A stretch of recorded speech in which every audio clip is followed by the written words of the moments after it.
नमस्कार प्रिय मित्रों, मैं ज्योतिषकार कमल आप सबका हार्दिक अभिनंदन करता हूं। दोस्तों, आज मैं आपको एक ऐसी साधना देता हूं जो राजस्थान की बहुत ही ज़ोरदार शक्ति की साधना है और इस शक्ति के साथ में 363 शक्तियां और चलती है जो आपका पल भर में बड़े से बड़ा काम कर सकती है। इनसे यदि आप विनम्र प्रार्थना करते हो तो एक पल में आपका बड़े से बड़ा काम कर सकती है। दोस्तों, ये शक्ति इतनी पवित्र शक्ति है जिसका कोई जवाब नहीं।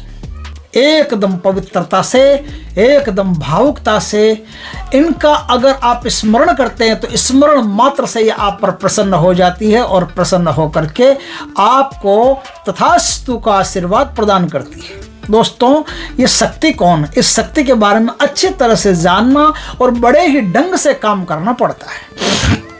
इनकी साधना की कैसे जाती है वो तो मैं बताऊंगा ही, थोड़ी सी इन पर जो भूमिका है वो मैं आपको बता देता हूँ। दोस्तों, राजस्थान में एक रियासत थी जोधपुर नाम की। अब आजकल तो रियासतें सब खत्म कर दी सरकार ने। रियासत थी क्योंकि जोधपुर तो आज भी है, अब रियासतें चलती नहीं है, रियासत तो कभी खत्म हो गई। उस रियासत में किसी ज़माने में एक राजा हुआ करते थे। राजा का नाम था अभय सिंह। अभय सिंह राजा ने मैरानगढ़ किले में अपना एक महल बनाया था छोटा सा। उस महल का नाम था फूल महल। उस फूल महल में बहुत सारी लकड़ियों की आवश्यकता पड़ रही थी फर्नीचर बनाने के लिए। तो उन्होंने अपने कारिंदों को भेजा कि भाई जहाँ भी सूखी लकड़ियाँ आपको मिले वहाँ से लकड़ियाँ कटवा करके मंगवा लो। तो आदमी भेज दिए लकड़ियाँ काटने वाले और सैनिक भेज दिए। सैनिकों ने क्या किया, जोधपुर डिस्ट्रिक्ट में खेजड़ली नाम का एक गांव है, उस खेजड़ली गांव में आए। आकर के अब देखो, कारिंदे तो कारिंदे हैं, राजा राजा है। राजा में जो मानता होती है वो कारिंदों में थोड़ी होती है। वो तो हुक्म की जिनकी खाई बाजरी उनकी बजाई हाजरी। बस इस आधार पर वो चलते हैं और बस राजा ने जो कह दिया आंखें बंद करके करने में विश्वास रखते हैं। खेजड़ली गांव में बहुत सारी खेजड़ियों के वृक्ष थे, इसलिए उसका नाम खेजड़ली पड़ा। खेजड़ी कौन होती है? समी का जो वृक्ष होता है जिसे हम समी कहते हैं उसे खेजड़ली कहते हैं। तो खेजड़ी का वृक्ष था, वहाँ बहुत खेजड़ी के वृक्ष थे खेजड़ी के। तो उन्होंने कहा कि खेजड़ी के वृक्ष काट लो। जंगल का एरिया था, सुनसान एकांत स्थान था, जंगल का एरिया था।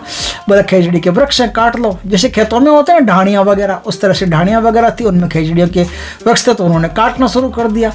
उस स्थान पर राजस्थान में एक कौम पैदा हुई है जिस पर कोई भगवान की अनन्य कृपा होती है तो ही ऐसी कौमें पैदा होती है।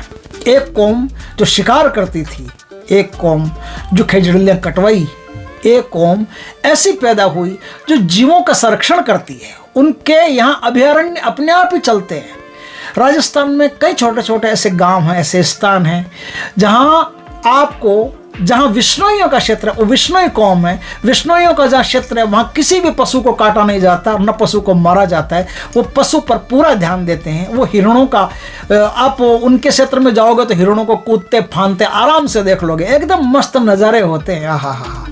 हिरण एकदम बेखौफ वहाँ घूमते हैं, वहाँ कोई नहीं मारता उनको, उनकी रक्षा करते हैं। तो वृक्षों और वन्य जीवों की रक्षा करने के लिए भगवान ने एक कौम को अवतीर्ण किया।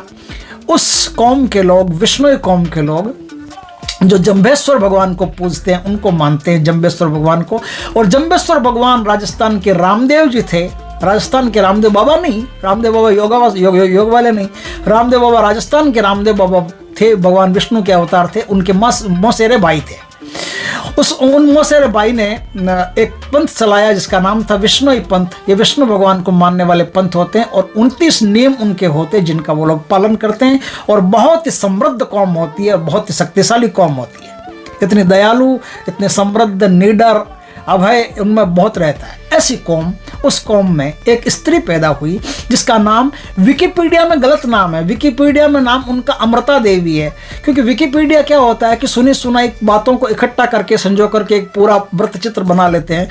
उनका असली नाम था इमरती बाई, इमरती देवी या इमरती बाई। विकिपीडिया में अमृता देवी उस समय में 1787 की घटना है।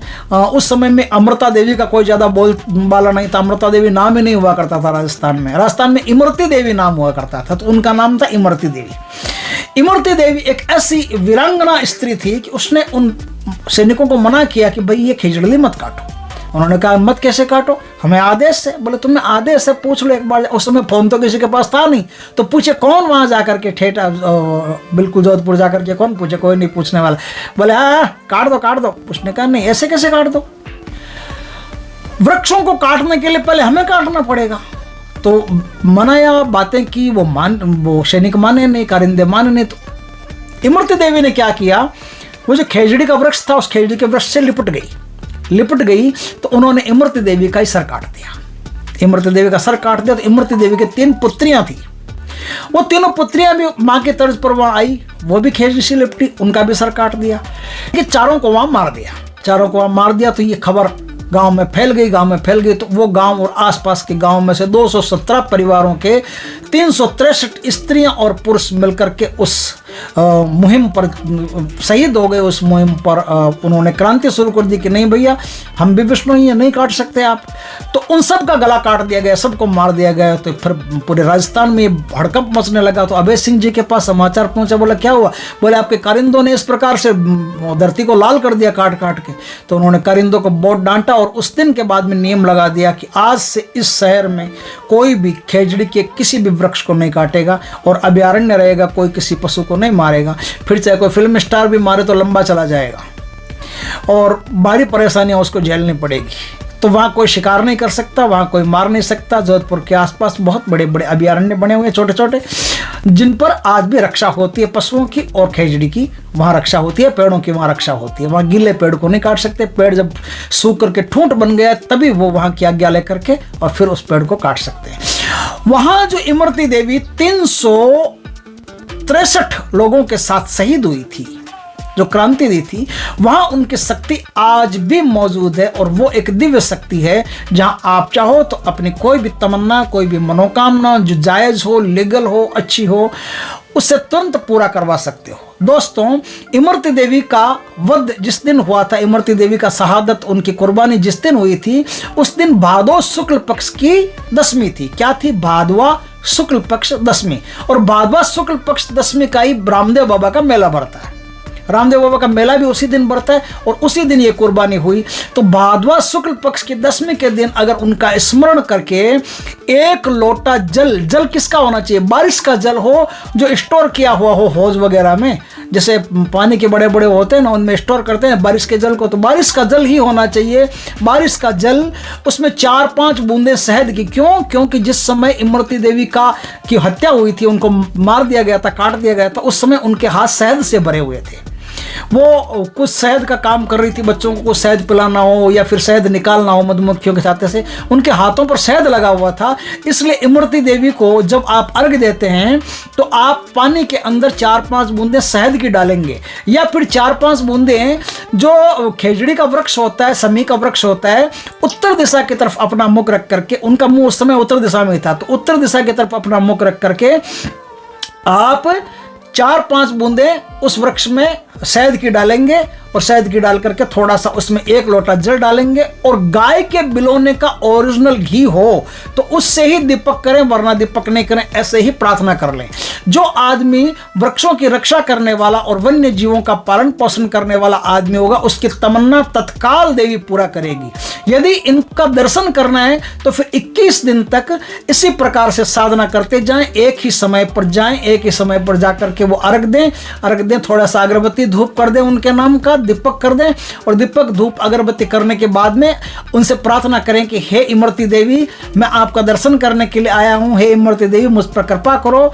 तो आपको 21 दिनों में उनके दर्शन भी हो सकते हैं और यदि एक दिन काम करोगे तो हो सकता है कि एक दिन में आपकी मनोकामना भी शीघ्र पूरी कर सकती है। इनके साथ 363 शक्तियां और चलती है, 363 रूहें चलती है जो एक पल भर में आपका काम कर सकती है। कोई इनके लिए बड़ा काम नहीं है।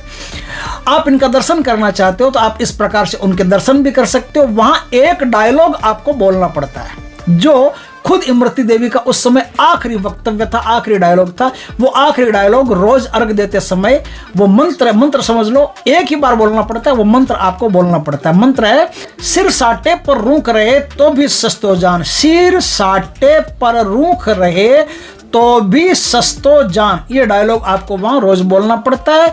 ये डायलॉग बोल करके अब फिर बाकी आप उनको प्रणाम करके अपने घर आ जाइए। कुछ समय में आपको ऐसा महसूस होगा कि आपका जो भी कोई बड़े से बड़ा काम था, कोई कोर्ट केस था, कुछ भी था, वो सारा बड़ा से बड़ा काम है पल भर में पूरा हो गया, झटाक से फटाक से पूरा हो गया। दोस्तों, वीडियो अच्छा लगे तो लाइक करना, कमेंट करना, शेयर करना। पहली बार हमारे चैनल पर आए हो चैनल को सब्सक्राइब करना, पास में जो बेल आइकन का बटन है वो दबा देना, ताकि हमारे ज्ञानवर्धक जानकारीपूर्ण वीडियो सबसे पहले आपके पास आ सके। जय श्री कृष्ण दोस्तों।